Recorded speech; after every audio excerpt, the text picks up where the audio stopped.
From Wish TV and the All Indiana Podcast Network, this is the News 8 Daily 8 Podcast with Wish TV's Kylie Conway. A Wish TV News 8 update. Hi, I'm Kylie Conway, and this is your News 8 Daily 8 for Wednesday, August 2nd.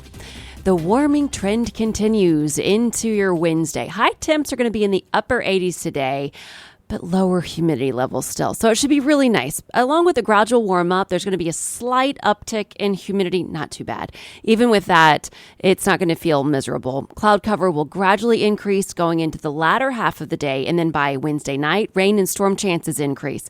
The main bulk of the activity, according to our Storm Track 8 weather team, will be in southern Indiana, but a few showers may trickle through central Indiana overnight into early Thursday morning. The Johnson County Sheriff's Office is mourning the loss of a deputy after he was found dead at the Indiana Law Enforcement Academy. Tim Geyer was set to finish his training soon and start his new career in a midlife change. State police say when Geyer didn't show up for breakfast, they went looking and found him dead in his dorm room. They believe he suffered some sort of medical issue. They say Geyer was sworn in as a deputy in December of last year. He spent 14 weeks at the academy before he died. State police say Geyer had worked in construction before, but decided to follow a calling to become a deputy. He was just 2 weeks away from graduation. Those who knew and worked with him at the academy say they're shocked by his passing. Just spent some time with him Friday and, believe it or not, told him how unbelievable he looked. He looked in unbelievable shape, and we sat there and talked about it. He was talking about how much PT he'd been doing, how well he felt. Classes at the academy were canceled yesterday, and grief counselors have been made available. State police are telling us that they don't believe there was any foul play. What we do know is that Geyer leaves behind a wife and 4 children. He also worked for the Johnson County community in the Indian Creek School District. Posted on social media saying that Geyer worked for years as a volunteer wrestling, baseball, and football coach before stepping down last year. Geyer is the 6th line of duty death of an Indiana law enforcement officer this year. A man is now in custody for the mass shooting that happened in Muncie over the weekend. John Vance is 36. He's in the Delaware County Jail facing a $55,000 bond. The mayor of Muncie announced the arrest last night during a prayer vigil for victims of the Block Party gunfire. The shooting killed Joseph Bonner and injured 19 others early Sunday morning. We talked to a woman who attended the vigil. This is a sad day for Muncie, a very sad day. It's like a black cloud over our city. In the words of late Marwin Strong, enough is enough. Formal charges are not yet filed against Vance. Police haven't said if they expect to arrest more people. And this morning, reaction is pouring in after a third indictment for former President Donald Trump. The charges from the Justice Department mark the first time Trump is formally accused of trying to threaten American democracy by trying to overturn the results of the 2020 election. The new comments reveal a wide split among Trump's fellow Republicans. Former Vice President and Indiana Governor Mike Pence is running against Trump for president. In a new tweet, he writes, "Today's indictment serves as an important reminder anyone who puts himself over the Constitution should never be president of the United States." Indiana Congressman Jim Banks is doubling down on his support for Trump, posting, "Democrats would rather destroy American democracy than see President Trump in the White House again."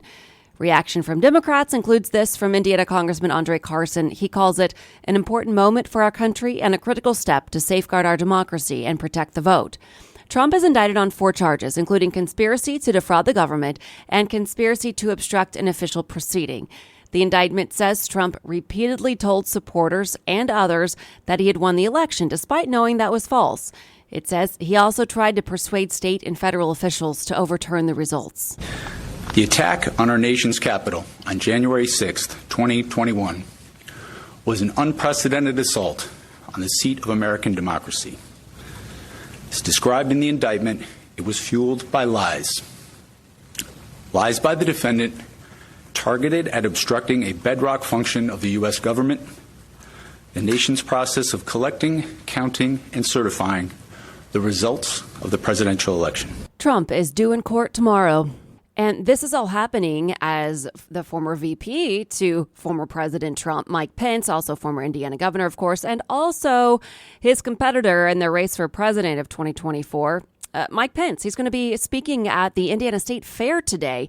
It was a prearranged visit. He's planning on addressing inflation and its impact on American families. He's set to speak at noon today at the Pioneer Village. That's just one of the things happening at the state fair as it resumes for week 2. There's also BMV Day, where you can just either print off a voucher or bring a digital voucher from the BMV's website, get $7 admission. Also, we've got a free stage concert tonight at 7:30. Sweat will be on the free stage. Attorney General Todd Rokita is calling on the Indiana Supreme Court to uphold its late June ruling on the state's near-total abortion ban. Rokita calls a request from the ACLU to rehear the case groundless and exceedingly calculated. The law was expected to go into effect yesterday, but the ACLU filed a new petition. It asks the state Supreme Court to keep the law on hold while the group pursues a new injunction focused on health risks. Jody Madeira is a law professor at Indiana University. News 8 reached out to her about what the filing means. Essentially, the petition for a hearing hits the pause button once again until the Indiana Supreme Court has the ability to not only review the ACLU's petition, but also the response from Attorney General Todd Rokita. The ACLU says there is no timeline for when the state's high court could consider the filing. A small memorial is growing at 10th and Dearborn in Indianapolis. People have placed stuffed animals and candles in memory of a bicyclist who died in a crash with a police cruiser. Joseph Steiger died Tuesday afternoon. Police say an officer was heading to a call. Another car failed to yield. The officer tried to avoid the car and hit Steiger instead. IMPD is urging people to use the crash as a reminder for all to slow down and pay attention. In Colts Watch, the team will practice with no fans in attendance today after wrapping up the first week of training camp. The team held its first fully padded practice of the offseason yesterday. Rookie quarterback Anthony Richardson was back after missing Monday's practice. He underwent a minor nose procedure to help with his breathing. Richardson is fighting for the starting quarterback spot with veteran Gardner Minshew, who the team signed in March. Practice will be back open to fans tomorrow morning for Youth Sports Day.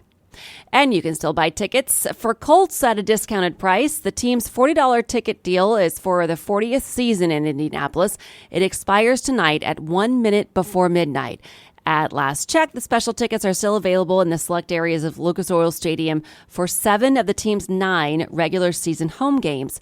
You can buy them online. And the Mega Millions jackpot climbs higher after no one beat the odds in last night's drawing. The jackpot sits at an estimated $1.25 billion. The winner can choose to be paid out the full amount over 30 years or a lump sum of more than $625 million. The odds of winning the jackpot are 1 in nearly 303 million. To business headlines, Amazon is expanding its virtual clinic service nationwide.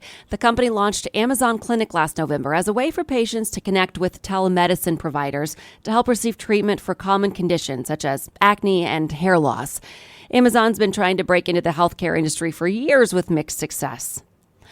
Ultrasound, known for giving early glimpses of unborn babies, could hold a key to a problem that has long challenged drug developers: getting medicines to hard-to-reach places to treat diseases like Alzheimer's and cancer. The Wall Street Journal says a cutting-edge approach that combines ultrasound waves with tiny bubbles of inert gas injected into the bloodstream can get more chemotherapy to tumor cells and enable drugs to breach one of the most stubborn frontiers in the human body, the blood-brain barrier. Twitter has sued the Center for Countering Digital Hate, a nonprofit group that has criticized the company's handling of hate speech. The group has threatened to sue Twitter. Twitter, now called X, says the group is made up of activist organizations masquerading as research agencies funded and supported by unknown organizations, individuals, and potentially even foreign governments with ties to legacy media companies. Taylor Swift reportedly gave giant bonuses to Eras Tour crew, including $100,000 each to the truckers that have been hauling her equipment across the country. TMZ reports she gave out the bonuses before her final concert in the San Francisco area over the weekend. Krispy Kreme is giving a free glazed donut today to customers who bring in a losing Mega Millions ticket from Tuesday night's drawing. It's all part of the company's latest promotion called Mega Glaze Days, in which the company is encouraging people to share their Krispy Kreme treat on social media using the company's hashtag and by tagging them in posts. A little consolation prize, I guess.